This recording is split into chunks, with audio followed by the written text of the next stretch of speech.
Y'all, I literally had to hop out of the shower to tell you this, okay? GariTalks.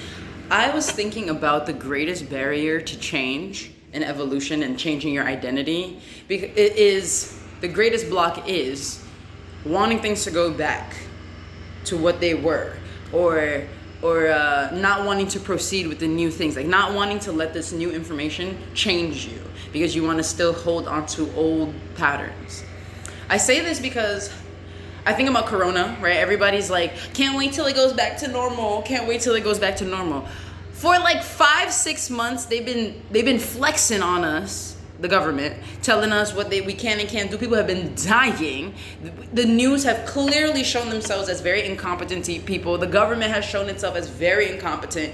And we're so quick to be like, let's just go back. Let's just pretend like we didn't see all these things that now shift where we are, but let's go back because I want to be comfortable.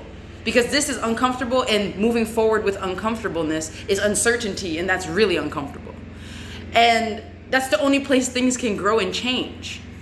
People want so much change, but then they're unwilling to embrace new tactics to bring about this change, right? So for instance, with cancel culture, what is the difference between cancel culture and the prison industrial complex? Is the prison industrial complex not a physical manifestation of cancel culture? The people that are undesirable, the people that we don't know how to work with, the people that harm us, we don't know what to do, put them aside, throw them away, put them in solitary confinement and fuck them. Or let them get fucked. And then wonder why there's so much pain, injustice, and ugliness in the world. Clearly something different has to change. Something has to move, right? We need to embrace transformative justice, restorative justice, childhood therapy, identifying these signs in people earlier, creating space to talk about harming people. Some people who are sadists. Sadism is a real thing. It's not a scary, spooky thing. Some people like to hurt people. Some people enjoy pain. Some people enjoy feeling pain, masochists. So there's so many ways of being in the world, and we're so stuck on this box. And what I think is so funny is we're in this box, right? And then when we realize, oh shit, wait, I'm in a box. You'd be like, oh, I'm in a box. Oh, let me try to get back in this box. Why? Because it's comfortable. I get it. But also, do you know how much pain you are now going to be going through? How much suffering you're going to be going through? Because you're choosing to latch onto something that no longer is. Right? If I recognize that this space, I thought this, like if you watch that movie Room, I read the book, I didn't see the movie. If you grew up in one room your whole life, this is your world, no windows, nothing. Suddenly you find out about outside.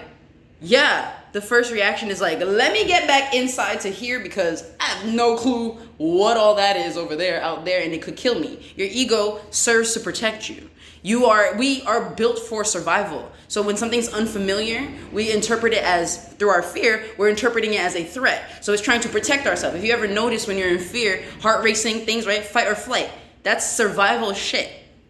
But then when it comes to when you're stepping outside from a place where you were held captive in a box, do you see how that's crazy, right? That you're now actually not a slave anymore. You're not in prison. You're not trapped. You're now in freedom, but you're so afraid because they've conditioned you to be so afraid of the unknown, of creating your own path, they be fucking up your intuition too. Parents have been fucking up our intuition since we were little, and their intuition all fucked up because their parents too. So it's crazy how much conditioning comes. So when we finally face outside, we're like, nah, I'd rather be in this little ass room. I think that's really, really, really profound. And it really takes pain and a decision that I don't want to be in pain anymore. And that's it. Within moments. A moment. Change happens in a moment. We think that it's like, oh, somebody quits smoking. It's like the whole process of quitting smoking. No, there's a moment when somebody's like, I'm not smoking no more.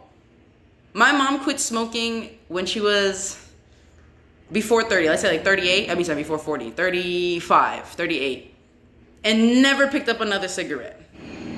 because she finally saw for herself, this doesn't fit into who I'm becoming. This doesn't serve who I want to become. My mom was really into her health at that time, and with her karate and stuff. So she's like, I need to be the best that I can be. This is a comfortable thing that I have done from when I was younger.